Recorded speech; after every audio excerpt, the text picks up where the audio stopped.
Hello বন্ধুরা, দেখুন এই লোকটি মাছটিকে প্রথমে মাথা কেটে ফেলছে। মাথা কেটে ফেলার পর মাছটির চারপাশে কাটছে। কাটার পরে এই লোকটি এই কাটা থেকে পুরোপুরি মাছটিকে আলাদা করে ফেলবে। এখানে দেখেন চারপাশে লোকটি কেটে নিচ্ছে, এরপরে মাছটিকে পুরোপুরি কেটে ফেলবে।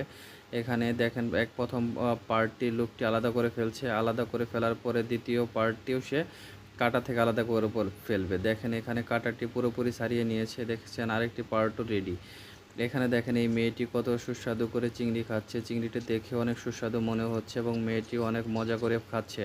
তা আপনার কি মনে হয় রেসিপিটি কেমন? এখানে দেখেন এই লোকটি কিভাবে খাবার রান্না করছে। প্রথমে কিছু চাউল এই ট্রেতে বসিয়ে দিচ্ছে, তারপর এগুলোকে ঢেকে দিচ্ছে, তারপরে এগুলোকে সেদ্ধ করে নিচ্ছে। সেদ্ধ করে নেওয়ার পরে এখানে কিছু খাবার দিয়ে দিচ্ছে। খাবার দিয়ে দেওয়ার পরে এগুলোকে পরিবেশন করছে। এই লোকটি দেখুন এখানে কত সুন্দর করে মাংস কাটছে। প্রথমে মাংসটিকে ছোটো একটি টুকরো করে নিয়েছে, তারপরে মাংসটির একটি ভাগ করে নিচ্ছে। ভাগ করে নেওয়ার পরে সে ছোটো ছোটো পিসে মাংসটিকে কাটবে। দেখেন এখানে মাংসটি কত সুন্দর করে পিস টু পিস লোকটি কাটছে, দেখতেও কত সুন্দর হয়েছে। এখানে দেখেন এই লোকটি কীভাবে রুটির ভিতরে নতুন একটি খাবার পরিবেশন করছে। খাবারটি দেখতেও অনেক সুস্বাদু হয়েছে। আপনারা কমেন্টস করে জানাবেন খাবারটি কেমন হয়েছে।